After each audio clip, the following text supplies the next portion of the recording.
Manifestation des rendez-vous de la création, juste un petit préambule, les rendez-vous de la création ont lieu toute l'année dans différents territoires de Seine-et-Marne, que ce soit Avon, ou Meaux, ou Melun-Sénard, ou Marne-la-Vallée. Et la dernière édition se déroule ici, dans une version un petit peu plus importante que ce qu'on fait, par ailleurs. Les enjeux de la communication digitale, oui, voilà ce qui nous réunit. On a tous les ans un thème un peu phare, une conférence un peu phare. La communication, c'est important. Le digital, oui. Donc c'est pour ça que j'ai demandé à The Gobliners, représenté par Arnaud Michel, aujourd'hui, de nous appâter, de nous apporter l'expérience de son quotidien et de son métier, qui est de la communication dans le digital en particulier. Tu pourras nous en parler un peu plus en détail. Donc on est ensemble pour environ une demi-heure pour essayer de saisir ces enjeux. Oui, en quoi c'est important. Oui, ça l'est, on le voit tous les jours, parce que tout le monde a le réflexe site, blog, référencement, réseaux sociaux. On l'a tous à peu près, le réflexe. Ok, c'est très bien. Mais après, on fait comment? Donc c'est aussi l'objectif de cette conférence. C'est pour ça que j'ai demandé à Arnaud de venir nous en parler. Donc, aujourd'hui, c'est de quoi parle-t-on finalement quand on parle de digital? On parle de communication. Donc, mon premier message, c'était l'objectif de tout ça. L'objectif de tout ça que je vois dans la visibilité, dans la communication évidemment, dans se faire connaître, se faire reconnaître. Alors, comment on peut aborder ça? C'est d'abord de la communication, la communication digitale, ou c'est d'abord du digital? Enfin voilà, comment on peut aborder ça? Merci à toi. Merci beaucoup Didier de nous avoir sollicité pour répondre à l'ensemble de ces questions dans le cadre de cette journée de la création d'entreprise. Alors effectivement, en préambule, ça serait intéressant de savoir en tout cas qui aujourd'hui dans cette salle va sur Internet. C'est-à-dire que les personnes qui ne vont pas sur Internet lèvent la main. Comme ça sera plus simple à compter. Voilà. Donc aujourd'hui, je vois que personne n'a levé la main. Donc aujourd'hui, on se rend compte que Internet fait partie de notre quotidien. Je vais vous donner quelques chiffres pour un petit peu étayer cette phrase-là qui enfonce des portes ouvertes, puisque pas plus tard que mardi, l'ARCEP et puis on va dire l'agence numérique et le ministère de l'économie a sorti son baromètre numérique pour l'année 2016. Donc quand on parle de visibilité, on se dit surtout à qui je m'adresse. Aujourd'hui, en juin 2016, d'après les chiffres de Médiamétrie et donc de l'agence numérique, il y a 48 millions de Français qui vont sur Internet. Voilà. Au quotidien, c'est 74% de la population du territoire qui se consulte un site Internet. Ça, c'est un premier chiffre à garder à l'esprit, parce que on se rend compte qu'aujourd'hui, est-ce qu'aujourd'hui on doit se poser la question d'être présent sur Internet? La réponse, elle est évidente. C'est oui, je dois être présent sur Internet pour pouvoir... En fait, ça me gêne, ouais, je crois que ça sera un peu mieux. Donc, la réponse, elle est évidente. C'est oui, je dois être présent sur Internet. Sinon, je me passe de ce canal de communication auprès de ma cible potentielle. Sur ces 74% de la population qui consulte Internet tous les jours, on a 100% des 12-39 ans qui sont des internautes. C'est-à-dire que ce chiffre-là risque d'augmenter puisque voilà, la population vieillissante, ces jeunes-là, demain, seront un peu plus vieux, mais continueront à consulter cet outil-là au quotidien. À ce chiffre-là, il faut apporter un second chiffre qui vient le compléter. Donc, si 100% des 12-39 ans consultent Internet au quotidien, il y a 78% des plus de 40 ans qui consultent également Internet au quotidien. Voilà, donc encore une fois, on ne va pas se passer de ce canal de communication. On verra après quels sont les objectifs de cette présence au-delà de la visibilité, puisque dans un premier temps, on parle de visibilité pour pouvoir exister, j'allais dire, sur la toile. Il faut savoir aussi que les consultations mobiles, aujourd'hui, sont plus importantes que les consultations sur ordinateur. cette information-là est à mettre en corrélation avec aussi le taux d'équipement des foyers. C'est-à-dire que depuis 2015, il y a plus de foyers équipés en téléphonie mobile que de foyers équipés en téléphonie fixe. C'est la première fois depuis, on va dire, 20 ans que les mobiles sont démocratisés. Voilà. Donc aujourd'hui, en 2016, il y a 65% des Français qui ont un smartphone. C'est 20% de plus qu'il y a 2 ans. Donc c'est l'état des lieux. Voilà, c'est un petit peu le baromètre numérique qui est sorti il y a 2 jours pour donner quelques chiffres, remettre un petit peu ce qu'on va dire tout à l'heure sur les différents outils qu'on peut mettre en place. C'est de se dire que finalement, en mettant en place un site internet, en étant présent sur les réseaux sociaux, je vais déjà toucher 74% de la population du territoire, potentiellement. Oui, je pourrais. Alors, on est dans une manifestation sur la création d'entreprise. Donc moi, j'ai envie de savoir, en disant, voilà, je démarre aujourd'hui, j'ai un projet, j'ai une entreprise qui vient de démarrer. Comment j'aborde tout ça? Quelle stratégie je dois développer? Comme je le disais tout à l'heure, on y pense tous, mais finalement, entre y penser et agir, il y a quand même une différence importante. Donc j'ai envie de savoir, qu'est-ce que tu recommandes à un créateur d'entreprise, à quelqu'un qui démarre? Comment aborder tout ça? À quel moment, d'ailleurs, aborder la communication Internet ou digitale? Dis-nous. Alors, du coup, pour répondre à cette question, je vais encore donner 2-3 chiffres, mais qui vont répondre en partie à cette question. Le comportement des Français sur Internet. 84% des moins de 40 ans utilisent les réseaux sociaux. Donc, il y a une finalité de communiquer. Donc, pourquoi je suis présent, pourquoi j'ai des outils digitaux? Premièrement, communiquer, c'est important. 30% des Français utilisent une messagerie instantanée. Facebook Messenger, WhatsApp, voilà, ça s'est vraiment démocratisé encore une fois ces dernières années. Deuxième chiffre important, donc je veux communiquer, je vais sur Internet. Je veux acheter, je vais sur Internet. 60% achètent en ligne. Voilà. Dont 20% tous les mois. C'est-à-dire qu'au final, il y a un tiers des Français qui achètent en ligne chaque mois. Voilà. Et après, comme on peut tous être amenés à le faire dans notre quotidien, on apprécie pouvoir faire des démarches administratives en ligne.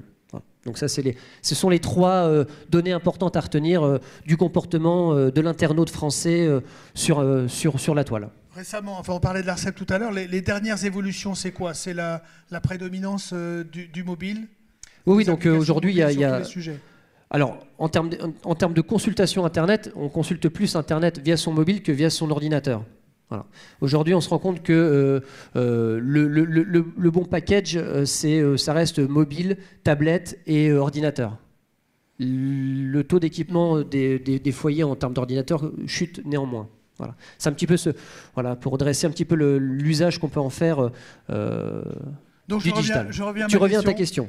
Donc voilà, c'était juste pour dire qu'aujourd'hui, premier point, il faut communiquer digital. Donc, en général, je suis créateur d'entreprise. Je me pose la question, quels outils je vais mettre en place pour pouvoir être présent sur la toile? Premier point, souvent, on se dit, est-ce que je vais créer un site Internet? Voilà. Donc ça, c'est une première question à voir. Non. Ah bah non. Eh ben, il manque un slide. Le premier point, c'était sur le site Internet. Donc, est-ce que je vais créer un site Internet? Vu les chiffres que je vous ai donnés, la réponse, elle est oui. Site web. Ah bah super, fallait faire différemment. Encore une fois, maintenant, comme pour toute problématique du chef d'entreprise, ça doit répondre à une stratégie. Voilà. Quel est l'objectif de ma présence en ligne? Je fais un site Internet, je souhaite réaliser un site Internet. Quel va être mon objectif? Encore une fois, est-ce que je vais vouloir communiquer? Je vais plutôt opter pour un site que l'on appelle vitrine. Je vais vouloir vendre. Je vais plutôt opter pour un site e-commerce. Voilà les 2 typologies principales de sites Internet qu'on peut être amené à créer, nous, en tant qu'agence web. Pour rester sur les sites, quid des tendances aujourd'hui? Qu'est-ce qu'on remarque? Est-ce que le site web s'impose à tous? Est-ce que chaque entreprise doit avoir un site basique, minimum, sur lequel on présente qui on est et vraiment avec 2 pages? J'aurais tendance à dire que oui, puisque, encore une fois, ce qui est important, c'est d'avoir un nom de domaine sur lequel on va pouvoir communiquer. Donc derrière ça, d'avoir à minima une page proprement réalisée pour, encore une fois que l'internaute est présent sur votre site, il y ait un minimum d'informations. J'ai tendance à dire que les sites vitrines, comme on est tous amenés à en voir en tant qu'internaute ou nous à construire, à minima, c'est d'avoir 5 pages. C'est une page sur l'entreprise, une page sur son savoir-faire, une page sur ses services ou ses produits, une fiche, un formulaire de contact, tout simplement. Et puis, voilà, une page d'accueil qui peut être liée à de l'actualité, ça peut être de la vidéo, une photo. Enfin, en tout cas, le dénominateur commun, c'est aussi de rendre attractif. C'est-à-dire que c'est... je parlais tout à l'heure de communiquer, mais c'est votre vitrine sur le web. Donc, au même titre que vous êtes le représentant de votre entreprise dans le monde réel et physique, le site internet va être le représentant de votre entreprise sur la toile. Les défauts qu'on trouve les plus communs des sites, c'est quoi? C'est une ancienneté? C'est alors j'ai tendance à dire souvent, il n'y a rien de plus repoussoir, je trouve, qu'un site, bon déjà un site pas agréable graphiquement, mais c'est surtout, moi je dis souvent de faire attention aux actualités. C'est-à-dire on nous dit souvent, je voudrais créer de l'actualité parce que le site est dynamique. Oui, mais à l'inverse, si je vais sur un site internet et que la dernière actualité, elle date de décembre 2015 et que ça m'indique que les bureaux seront fermés du 17 décembre au 30 décembre 2015, je me dis, mais est-ce que cette boîte-là, elle fonctionne encore? Est-ce que finalement elle est pertinente? Parce que voilà, je trouve que ça décrédibilise des fois d'avoir cette obsolescence dans l'information. Donc voilà, c'est souvent un défaut qu'on constate dans les sites web dits vitrines. Alors on a une grosse difficulté quand on veut faire un site web, c'est d'y allouer un budget. Quand on démarre, on n'est pas très riche, donc on est tenté de faire à l'économie. Qu'est-ce qu'on peut recommander là-dessus? Est-ce qu'on peut vraiment faire un site internet sans débourser 15 000 euros? Quels sont les budgets standards sur lesquels on peut se baser en démarrant? Alors je vais faire une réponse politique. Je vais dire que déjà avant, il faut encore une fois réfléchir, c'est déjà rédiger un cahier des charges. C'est de se dire, voilà, c'est important, je vais créer un site internet. Qu'est-ce que je vais mettre dans mon site internet? Nous, on a trop tendance à avoir des personnes qui viennent nous voir en disant, mais moi là j'ai besoin d'un site web, mais un site simple. Oui, mais est-ce que vous avez réfléchi à l'arborescence, au contenu? Comment vous allez vous adresser à votre internaute, à votre cible? C'est important parce que ça s'appelle de la stratégie éditoriale, mais mon premier onglet ne va pas forcément être celui auquel moi je m'attends, mais plutôt celui auquel mon client va s'attendre. C'est-à-dire que l'historique, par exemple, de mon entreprise, je vais peut-être le mettre en dernier, alors que moi, j'aurais tendance à me dire, moi, ma boîte, voilà, j'ai un petit ego, je vais la mettre en premier parce que je veux qu'on parle de moi avant. Voilà. Ça, c'était le premier point. Donc, le point financier, je vais y revenir, parce que c'est vrai que ça reste le nerf de la guerre. Pour ne pas faire de langue de bois, justement, j'ai envie de dire qu'on peut réaliser un site web à tous les prix.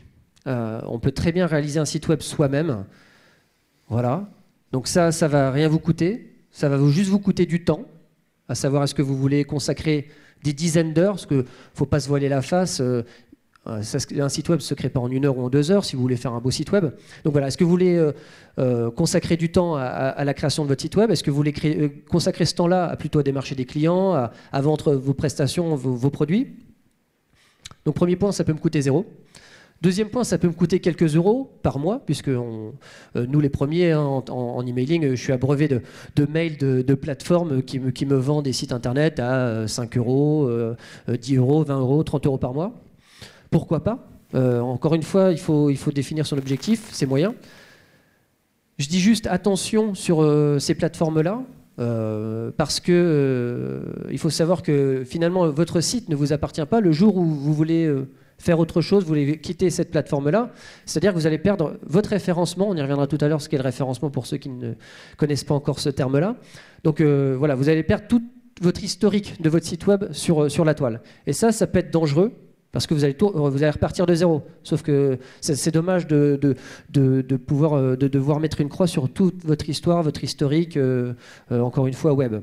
Donc, pourquoi pas? Parce que ces plateformes-là, au demeurant, restent performantes. Voilà. Je prêche pas pour ma paroisse, mais en tout cas, je suis assez transparent là-dessus. Ensuite, on peut passer par un indépendant. donc web designer, développeur. Alors attention, ce sont des métiers. Le premier va s'occuper plutôt du design du site, comme son nom l'indique. Le deuxième va travailler techniquement votre site pour qu'il soit plutôt bien fait. Ça peut être intéressant pour vous, puisque en tout cas, les tarifs souvent des indépendants peuvent être un peu plus accessibles que pour des agences. Voilà. Et ensuite, il y a les agences comme la mienne, où là, effectivement, nous, on a tout intégré en interne et on va vous proposer une solution, j'allais dire, en fonction de votre cahier des charges. Et on va optimiser à la fois la construction en design et en technique de votre site internet. Et pour en revenir au prix, effectivement, on peut avoir un site web à 2 €, comme j'ai dit tout à l'heure, et après, en fonction de la notoriété de l'agence, des compétences de l'agence, de l'historique de l'agence, pour un site, un site vitrine, peut-être 10 000 €, un site e-commerce, 15, 20 000, 30 000 €. Encore une fois, ça va dépendre du nombre de pages, de la complexité, des modules qu'il faudra intégrer. Voilà, c'est vraiment... Nous, on a tendance à dire que... c'est un peu, encore une fois, c'est un peu bateau, mais chaque projet est unique. Donc... quand on me demande souvent, même encore tout à l'heure, quel est le prix pour un site internet, ça va dépendre de ce qu'on y met derrière. Voilà, tout simplement. Pourquoi ? Parce que quand vous allez... un raisonnement sur un site un petit peu sérieux, quand même un peu construit, c'est 5 à 10 000 €. Pour faire les choses. Pour faire les choses sérieusement, je pense que à partir.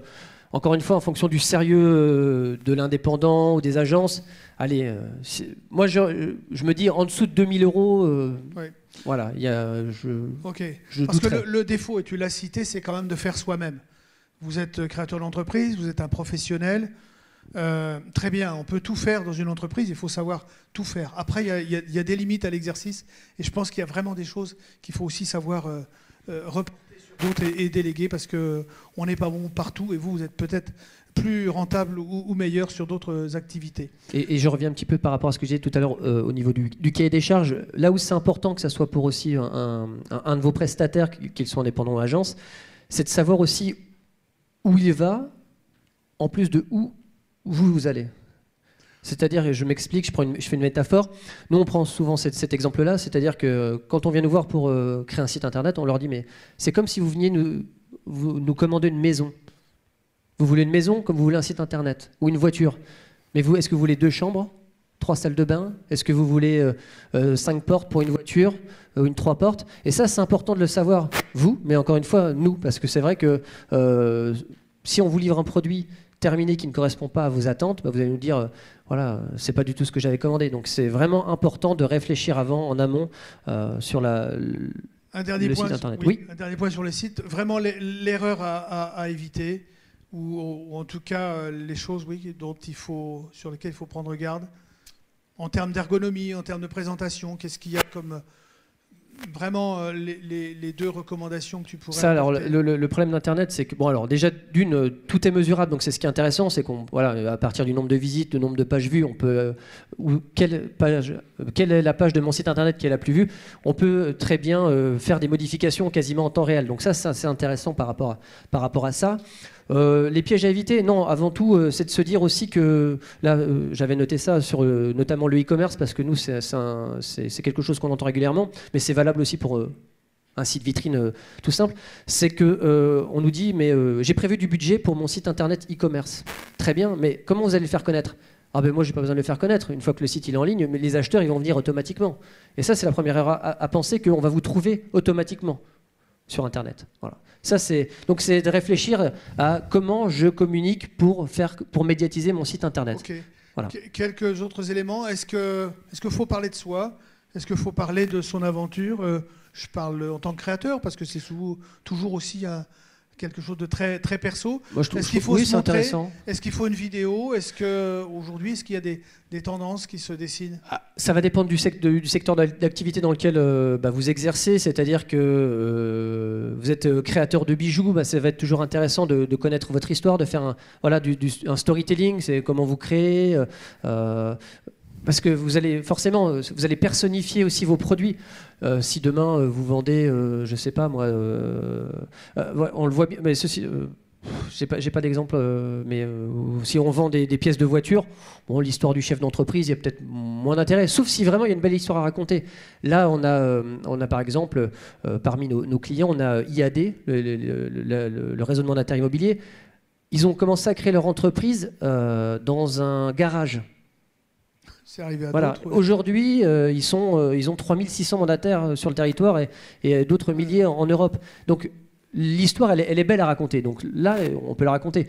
S'il n'y a pas vraiment de petits points d'accroche pour faire un peu rêver, il n'y a pas forcément un intérêt. Ok, merci. Alors, on a parlé site web. Après site web, quid de... Non, on a peut-être... Si, non. Oui, alors sur le site web et aussi sur la notion, tout à l'heure, en préambule, je parlais des chiffres sur l'équipement des smartphones. Aujourd'hui, bien évidemment, tout site web qui se crée est ce que l'on appelle responsive design, c'est-à-dire qu'il s'adapte sur tous les terminaux, tablettes et mobiles, automatiquement. Ça, voilà, puisque la majorité des consultations se font sur un smartphone. Donc voilà, ça, alors, tout développeur qui se respecte aujourd'hui. Donc l'étape d'après, c'est comment on fait venir les gens sur notre site Alors comment Internet. on fait venir les gens sur notre site? Parce que ce que je vous expliquais tout à l'heure, c'est notre site est en ligne, on n'est pas premier sur Google. Voilà, j'ai tendance à dire que le référencement naturel, parce qu'il y a deux types de référencement, naturel et payant. Je vais vous expliquer la différence pour ceux qui ne la connaissent pas. Et je suis désolé pour ceux qui connaissent, mais voilà, le référencement, c'est un petit peu comme les élections présidentielles. Il y a plusieurs candidats, mais il n'y a qu'une seule place. Et bien sur Google, c'est pareil. Il y a plusieurs sites internet, mais il n'y a qu'une première position sur Google.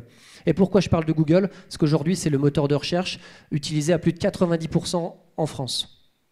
Donc, être présent sur Google, c'est s'assurer potentiellement de visites sur son site, et qui dit visite, potentiellement prospect, à transformer en client.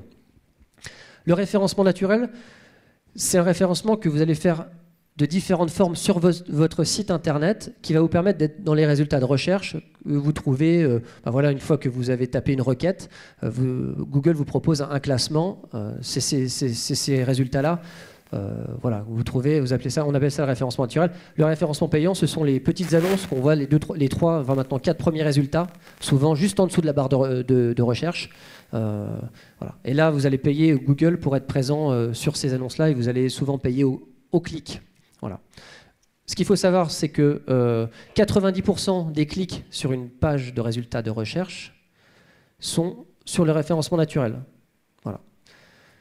Le référencement naturel n'est pas incompatible avec le référencement payant, sauf qu'il va être plus long en termes de résultats. C'est-à-dire que si vous voulez être présent du jour au lendemain sur la première page de Google en termes de résultats de recherche, sur un mot-clé, parce qu'on parle de mot-clé, on va vous préconiser de créer de la publicité, donc ces fameux mots-clés à acheter, Google AdWords. Maintenant, l'objectif, c'est que vous soyez présent sur le long terme.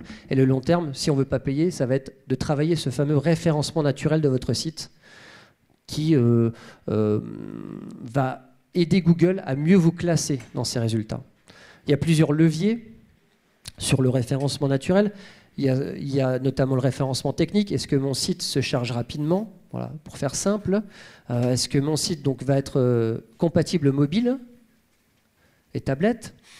Est-ce que mes photos ne sont pas trop lourdes? Voilà. Je vous donne quelques pistes. Hein. Il y a sur la notion aussi de sémantique. Est-ce que j'ai bien respecté à peu près les proportions de mots-clés dans ma page? Encore une fois, une page sur un site web, on bosse un mot-clé, tout simplement pour ne pas noyer le message vis-à-vis de Google. Voilà, il y a aussi ce qu'on a. Donc ça, c'est des leviers. Alors il y en a plus de 200, hein, parce que Google, il a un algorithme. C'est un peu comme la recette du Coca-Cola. Il n'y a que lui qui la connaît. Nous, on essaye de suivre ça au plus près pour pouvoir justement améliorer le référencement de nos clients. Donc il y a du référencement sur le site, et il y a aussi du référencement en dehors du site. C'est-à-dire que ce qui va favoriser votre notoriété de site, ça va être aussi les liens que des sites importants vont faire en renvoyant sur votre site. Voilà. Voilà entre autres quelques leviers sur le référencement naturel. Donc 90% de clics sur la première page Google, 40% sur le premier résultat. Voilà. 20% sur le deuxième et 10% sur le troisième. C'est des chiffres approximatifs, mais c'est pour que ça parle. C'est-à-dire qu'une fois que vous n'êtes pas dans les 3 premiers résultats de recherche, il y a déjà 75% du trafic qui est parti sur un autre site. Donc, c'est vrai pour tous les secteurs, ça ? C'est les chiffres, voilà, c'est la base de l'étude qui a été faite. Ouais. Donc c'est pour ça qu'il est important d'être vraiment premier, d'être vraiment dans les 3 premiers. Et donc nous, on a tendance à dire que, comme je vous disais tout à l'heure, si vous voulez être du jour au lendemain en première place dans les résultats de recherche sur Google, on va préconiser du Google AdWords, donc 10 centimes le clic, 20 centimes, 1 euro sur des mots-clés concurrentiels. Voilà, notamment, on le voit dans l'industrie du luxe, par exemple, justement des sacs à main. Donc là, vous allez être en concurrence directe si vous faites des sacs à main avec des grands noms qu'on connaît. Donc là, vous allez payer 2 euros quand une personne va cliquer sur votre annonce. Donc c'est vrai que c'est un budget qui peut vite grimper. Mais en tout cas, vous êtes premier du jour au lendemain. Nous, on a tendance à dire que le référencement naturel, donc tout ce que je viens de vous dire, les différents critères qu'il faut travailler, ça porte ses fruits en 6 mois, 1 an. Voilà. Donc c'est un travail de longue haleine. Encore une fois, peut-être pour devancer ta question, est-ce qu'il faut le faire soi-même ou pas ? La réponse, elle est, ça va demander du temps, un peu de compétences, mais ça, aujourd'hui, on trouve des tutoriels sur Internet, on trouve des livres blancs. Voilà. Après, ça nécessite aussi de connaître effectivement cette actualité un peu Google sur l'évolution des critères de référencement. Vous, en tant qu'agence, vous travaillez ça comment ? Enfin, c'est une prestation, c'est un forfait annuel, c'est un abonnement, c'est une garantie de certains résultats. Comment on travaille avec vous finalement là-dessus ? Là-dessus, alors nous, déjà en préambule, on fait un audit du site, forcément, parce que peut-être que votre site, il est déjà optimisé, mais c'est un travail continu, donc il faut continuer à l'améliorer. C'est ça aussi la problématique du référencement. C'est qu'on peut être premier un jour, et puis 5e le jour suivant, et puis 10e, et puis disparaître complètement dans les limbes. Donc on fait un audit de ce site-là, et puis à partir de différents outils, donc gratuit ou non, on en ressort un résultat qui va nous permettre de travailler différents points. Ça va être effectivement, comme je l'ai dit tout à l'heure, le contenu, des fameuses balises que vous avez peut-être entendu parler. Est-ce que ma page elle est bien nommée pour que Google la reconnaisse ? Une chose simple, moi, un petit conseil, c'est on a tendance aussi à avoir cette erreur-là fréquemment. C'est-à-dire que les photos d'un site ne sont jamais nommées. C'est-à-dire qu'on prend la photo du chef d'entreprise et puis souvent, vous passez dessus et c'est écrit « moi ». Mais en même temps, Google, lui, il ne voit pas les images, il ne lit que les textes. Donc la photo, il faut écrire effectivement Didier Poirier, CCI Seine-et-Marne pour que la photo soit référencée en tant que telle. Si ta photo que tu as postée sur ta page, c'est écrit moi parce que dans ta bibliothèque de photos sur ton ordinateur, c'est comme ça qu'il est nommé, voilà, Google ne référencera jamais cette photo et ne référencera donc pas la page inhérente à la mise en place de cette photo. Voilà, il y a beaucoup de logique aussi. Là aussi, quand on parle de référencement, est-ce qu'il y a des choses qui viennent de sortir, enfin des tendances là, qui se font jour et qui bouleversent un peu les modes d'action ? C'est-à-dire que Google change régulièrement son algorithme, donc ce qui est valable aujourd'hui ne sera plus forcément valable dans 6 mois. Il y a quelques années, on avait tendance à voir sur les sites internet, je ne sais pas, si on prend l'exemple du plombier Melun, plombier, souvent en pied de page, on avait ces différents, dans le plan de site, ce qu'on appelle le plan de site, on avait souvent tendance à avoir ces différents mots-clés, plombier Melun, plombier Marne-la-Vallée, plombier Coulommiers, plombier Fontainebleau. Voilà, ça c'est des pratiques qui, il y a quelques années, fonctionnaient. Parce que Google voyait que effectivement ce plombier-là était présent sur ces différents secteurs et donc ces mots-clés-là le résultat était remonté dans les résultats de recherche. Aujourd'hui, ça ne fonctionne plus parce que Google considère que c'est du contenu dupliqué. Voilà. Donc ça évolue en fait, ça évolue sans arrêt. Donc il faut veiller à maintenir un site bien référencé. Mais ce qu'on est tous capables de faire potentiellement, c'est vraiment d'alimenter en contenu. Ça, c'est important. Google, il aime bien les sites qui vivent. Donc si on peut mettre de l'actualité, encore une fois récemment, pas forcément tous les jours ou pas toutes les heures, mais une petite actu toutes les semaines, tous les mois, enfin montrer aussi, mais comme je vous disais tout à l'heure, c'est de montrer aussi que l'entreprise elle est vivante, qu'elle fait des choses, qu'elle communique sur son savoir-faire, ses clients. Donc, ça veut dire que si je vends des chocolats, j'ai sans doute intérêt à raconter plein d'histoires de chocolat, plein de recettes, plein de parler de sa présence au salon du chocolat de donc Melun, des choses qui dépassent complètement le simple acte commercial. Bien sûr, sur les fèves de cacao, expliquer l'histoire, la fabrication au sein de son entreprise, pourquoi pas de faire l'interview de son chocolatier, de demander des témoignages de clients, enfin voilà, c'est vraiment d'avoir ce contenu-là, à minima, nous c'est ce qu'on conseille de faire une fois que, on va dire, les champs, les fameuses balises, c'est-à-dire qu'on fait bien repère à Google que telle page parle du chocolat, de telle page va parler de la fabrication du chocolat. Voilà. Derrière ça, c'est d'alimenter le site internet. Donc raconter des histoires, apporter du contenu, quoi. C'est une bonne base d'avoir du contenu régulier. Par exemple, on a une vendeuse de chocolat ici. D'accord. Voilà. Réseaux sociaux, si tu veux bien, parce que Ouais. c'est souvent le troisième pilier auquel on pense en termes de présence. Alors là aussi, oui, c'est important. Oui, on y est tous. Oui, Facebook, qui était auparavant plutôt dédié à la vie perso et aux amis, est devenu aussi business et entreprise. Qu'est-ce qu'on a à savoir là-dessus? Quel message fort tu as envie de nous passer? Le message fort, c'est que c'est un bel outil, mais encore une fois, il faut faire preuve de stratégie. C'est-à-dire qu'on ne gère pas une page Facebook comme on va gérer son profil personnel Facebook. Voilà. Tout simplement, c'est de réfléchir. Quelle est ma cible? Encore une fois, c'est du B2C, c'est du B2B.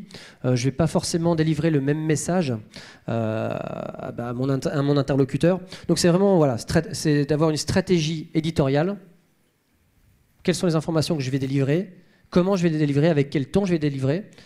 Deuxième point, c'est d'avoir un calendrier. À quel moment ma cible va être la mieux à même de comprendre mon message?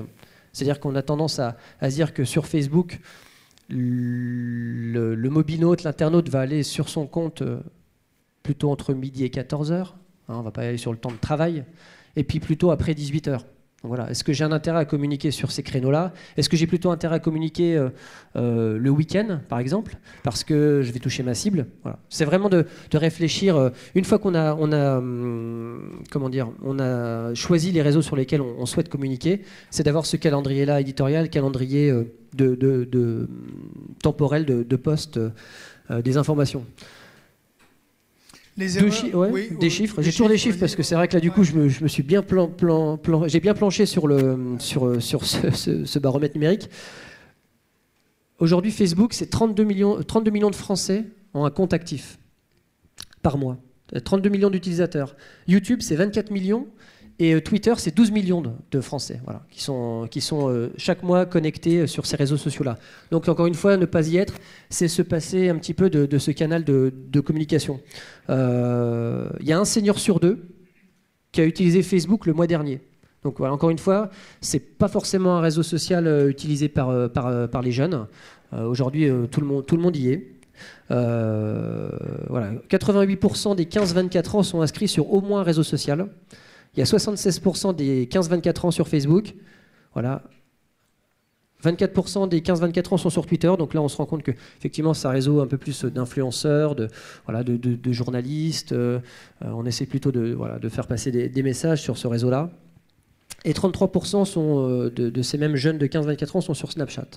Voilà les quelques chiffres sur les réseaux sociaux. Donc après, il y a une nouvelle tendance qui est apparu en 2014-2015 et qui est renforcé vraiment sur 2016, ça s'appelle le social selling. Aujourd'hui, c'est comment je vends à travers les réseaux sociaux. Et souvent, c'est en B2B et c'est via LinkedIn. Voilà. Aujourd'hui, on se rend compte que les achats B2B sont souvent faits par ce canal-là, dans le sens où je vais encore une fois connaître Didier Poirier, je vais lui demander d'intégrer mon réseau et ensuite va s'enchaîner une conversation sur ses produits, ses services. Et il y a une notion de proximité affective, en tout bien tout honneur Didier, mais qui va forcément se créer. Donc derrière ça va être plus facile de créer du business. Donc ça, c'est une tendance aussi à prendre en compte. Aujourd'hui, le business se développe de plus en plus via les réseaux sociaux. Évidemment, celui qui fait du B2C, le chocolat, on va pouvoir toucher monsieur, madame, tout le monde à travers ses messages, à travers potentiellement de la publicité, puisqu'on parlait tout à l'heure de Google AdWords, mais là, sur Facebook, il y a effectivement Facebook Ads ou Twitter Ads qui permettent de communiquer aussi avec en ciblant bien les personnes que l'on souhaite toucher. Un dernier propos peut-être sur les réseaux sociaux, c'est de se dire que ça ne va pas forcément concourir à créer du référencement pour votre site internet. Voilà, c'est pas parce que vous allez beaucoup communiquer sur les réseaux que votre site internet va grimper dans les résultats de recherche Google. En revanche, ça va vous drainer du trafic sur votre site internet. Alors moi je vois tout le monde parmi les créateurs que vous êtes, tout le monde a justement ce projet, ce réflexe d'être présent aux réseaux sociaux et en particulier Facebook. J'ai l'impression quand même que c'est pas toujours aussi efficace qu'on aimerait et qu'on mise un peu trop sur cette présence pour réussir à être vu, lu, entendu et commandé. Qu'est-ce qu'on peut recommander là aussi? Enfin, quels sont les pièges finalement des réseaux sociaux sur lesquels on veut être, on est, mais en quoi ça peut être efficace ou inefficace, voire presque contre-productif, quoi. Encore une fois, ça fait partie de la stratégie, c'est-à-dire de réfléchir de la façon dont on va communiquer. On ne va pas poster le même message, encore une fois, quel que soit son secteur d'activité ou son domaine d'expertise, on va vraiment s'adresser. Enfin, faut pas oublier qu'on s'adresse à potentiellement des clients, c'est aussi ça. Après, une erreur aussi potentiellement que certains peuvent commettre, c'est d'avoir un commentaire négatif et on se dit, bon, soit je le supprime, soit je laisse tomber et puis je ne réponds pas. Aujourd'hui, il faut utiliser les réseaux sociaux comme un service après-vente, comme une relation clientèle. C'est important, finalement, vous avez l'acheteur en face de vous, donc autant lui répondre et puis derrière ça, en faire un ambassadeur ou d'essayer de retourner la situation qui n'était pas forcément positive de prime abord. Est-ce que ça s'applique à tous les métiers, toutes les activités? Les chocolats avec Johanna, ok. Mais est-ce que la plomberie, le garage auto, des activités vraiment B2B? Nous, moi, en gérant des comptes pour nos clients, moi j'ai vu des comportements qui m'ont interpellé puisque je n'aurais pas eu le même comportement moi en tant qu'usager. C'est-à-dire que on m'a demandé un numéro de téléphone via un message Facebook. Mais je me suis dit... simplement, moi j'aurais tapé le nom de l'enseigne et puis j'avais le numéro de téléphone. Enfin, eh ben non, c'est comme on est hyper connecté et en plus, d'autant plus avec ça, c'est-à-dire que l'utilisateur se dit je vais directement envoyer un message via mon application Facebook, via mon application Twitter à la marque, à l'enseigne pour avoir une réponse. Je vais pas, en gros, je vais pas taper ma recherche sur Google ou je vais pas aller sur page jaune. La démarche, elle est moins celle-ci, quoi. Donc c'est vraiment d'être à l'écoute, de répondre, de générer du dialogue. Est-ce que les réseaux sociaux peuvent suffire et résumer la com d'une entreprise? Est-ce qu'on peut se contenter, éventuellement, dans certains cas, de dire, bon, voilà, moi je mise tout sur les réseaux sociaux, je ne fais pas d'autres actions, d'autres démarches? C'est jouable, ça, ou pas? C'est mieux que rien. Ça peut être jouable dans le sens où Google référence aussi les comptes des réseaux sociaux. Donc, on reprend l'exemple du chocolatier, mais j'ai pas de site internet. Finalement, je crée une page Facebook. Je vais avoir ma page facebook.fr/chocolat Marne-la-Vallée qui va être référencée. Donc, on va pouvoir quand même me trouver. Donc, ça reste malgré tout ça reste malgré tout une présence quand même sur la toile et sur les résultats des moteurs de recherche. Donc on peut très bien envisager de démarrer son activité. On parle de création d'entreprise. On peut très bien tester son activité ou en parler à travers les réseaux sociaux. Et une fois qu'on se rend compte qu'on a une communauté derrière nous, se dire je passe à l'étape supérieure, je crée un site, je lance finalement mon produit, puisque ça peut être aussi un test sur un produit. Ça peut être un levier. C'est ce qu'on appelle aussi du gros hacking. Mais on a parlé de site internet, on a parlé de réseaux sociaux. Le lien entre les deux, comment ils s'organisent le mieux possible finalement? C'est ce que je disais tout à l'heure, c'est-à-dire que les réseaux sociaux, décidément j'ai du mal avec les réseaux sociaux vont drainer du trafic sur le site internet. Donc ce qui va être intéressant, ça va être, on parlait de contenu tout à l'heure, de poster un contenu et de le partager sur les réseaux sociaux. Voilà. Comme ça, vos suiveurs vont cliquer sur le lien qui apparaît dans leur fil d'actualité et vont se rendre sur votre site.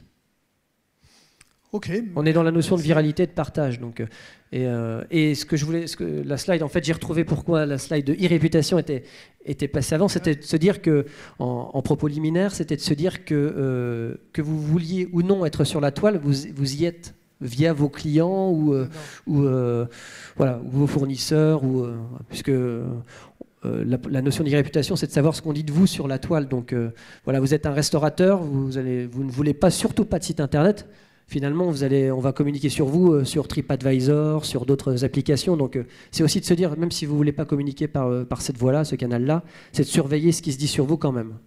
Vous parlez d'applications, est-ce qu'il y en a certaines aujourd'hui qui percent vraiment et qui sont incontournables et qu'il faut savoir appréhender, utiliser pour soi et après, ça, contrôler. C'est en fonction j'allais dire, des intérêts de chacun. C'est vrai qu'aujourd'hui, c'est beaucoup plus simple de solliciter un VTC via une application ou du covoiturage. Non, après, ça, c'est dans les pratiques. Effectivement, ce qui est intéressant, c'est que on reste captif avec l'application. Vous la téléchargez, vous l'avez à portée de main. Merci. On se garde 5 minutes pour peut-être quelques questions dans la salle. De certains d'entre vous. Oui. Je terminais sur le référencement payant. Vous préconisez d'investir pour une start-up combien de budget pour cette activité ? Je ne peux pas vous donner de chiffres comme ça dans le sens où je ne connais pas. Il faut étudier en fonction de la concurrence sur les mots-clés sur lesquels vous voulez vous positionner. Et effectivement, ça peut être 10 centimes du clic comme 2 euros. Donc si vous avez un budget de 1 000 euros à 2 euros du clic, ça va se consommer forcément plus rapidement que pour 10 centimes. Là aussi, le retour sur investissement, tu l'estimes rapide ou pas? Parce qu'à la limite, on peut aussi tester. Ça dépend du produit. Ouais, okay. Non, c'est quand même compliqué à définir. Après, forcément, vous allez quand même avoir plus de clics en étant bien positionné avec une publicité qu'en étant présent sur la 10e page, parce que personne ne va sur la 10e page de résultats de recherche. Une autre question, oui. Merci. Oui, bonjour. Par rapport à la réputation, donc on peut se retrouver effectivement référencé sur d'autres sites qui sont spécialisés dans notre activité sans qu'on ait rien demandé. Si ces sites nous disent oui, bon, si tu veux qu'on mette quelque chose un peu parlant sur toi, il va falloir que tu payes. Est-ce qu'on peut leur dire, leur imposer, tu m'enlèves dans ce cas-là, si c'est pour mettre juste mon nom et puis il n'y a rien derrière, tu m'enlèves. Est-ce qu'on a le droit de faire ça? Est-ce qu'on peut? Au cas par cas, oui, vous pouvez leur demander, puisque si derrière ça, en plus, il y a des fins commerciales, souvent, c'est compliqué à gérer. Si surtout sur certains sites, vous avez aussi le droit de ne pas vouloir communiquer sur certains sites qui peuvent agréger votre contenu. Et effectivement, logiquement, ils retirent vos coordonnées ou votre enseigne. Oui, sur les réseaux sociaux, ma target est un peu internationale. Je peux parler, mes hashtags, je peux les mettre en 25 langues, ou il faut mieux que je favorise le français, l'anglais, le chinois, par exemple? Ça va être mieux de favoriser forcément les langues, puisque derrière ça, ces hashtags-là, ces fameux mots-clés précédés d'un hashtag, ils vont forcément se retrouver à un moment donné dans un fil d'actualité qui va correspondre à ce mot-clé. Donc si vous voulez être retrouvé par un internaute étranger, ça va être mieux de le mettre dans la langue du pays. Je peux imaginer faire tout en anglais? Tout à fait, oui. Okay.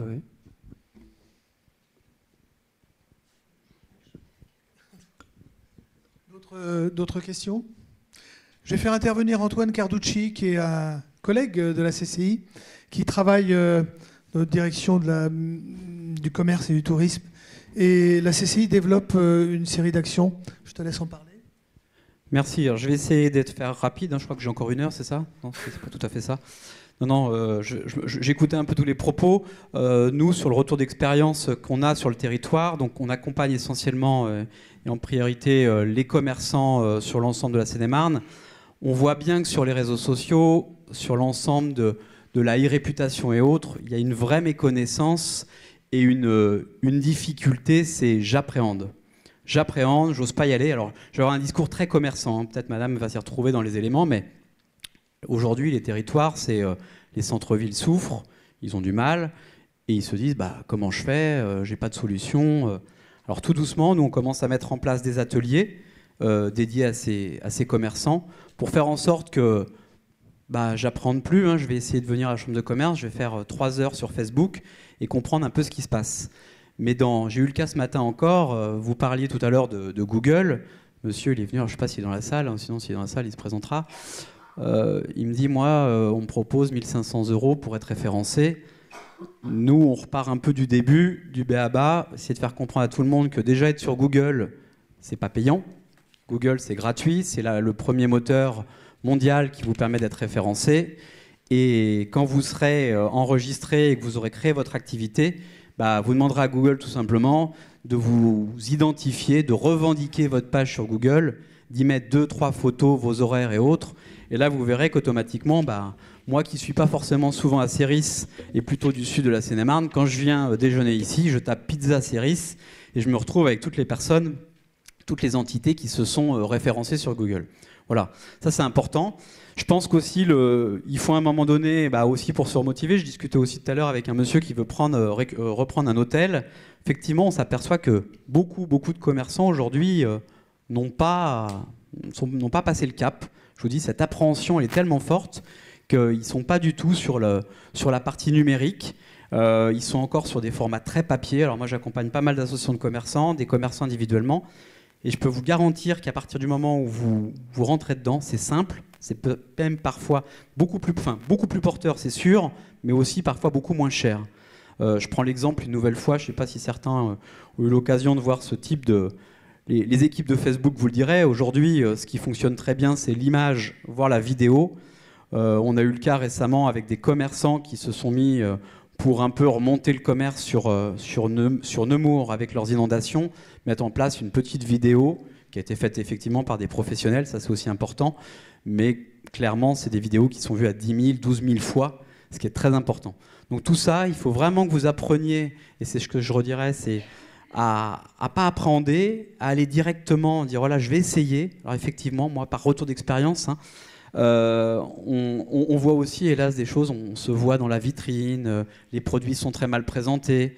Tout ça, ça s'apprend. Je pense qu'aujourd'hui, les outils sont de plus en plus simples à utiliser. Pour revenir à ce que tu disais, il y a cette notion nous, qu'on a mis en place d'atelier. Donc, on a un atelier qui est dédié à comment se référencer sur Google sous forme atelier, c'est-à-dire ces 3 heures d'atelier en groupe. Et puis, on va vous apprendre à revendiquer votre page, faire en sorte d'y intégrer des photos. Et pour certains qui souhaiteraient payer, et quand on commence, on a du mal à tout payer, mais c'est faire une visite virtuelle de sa boutique. C'est le seul élément payant aujourd'hui sur Google. C'est si je veux compléter un peu mon offre sur Google, c'est de faire de la visite virtuelle. Et là, je passe par des photographes agréés pour le faire. Ça, c'est le premier atelier qu'on peut proposer. Le deuxième, qui a eu un fort succès, qui a eu lieu le 29 novembre, donc on va le reproduire, c'est les niveaux 1, 2 et 3 de Facebook. Parce qu'effectivement, beaucoup veulent être sur Facebook.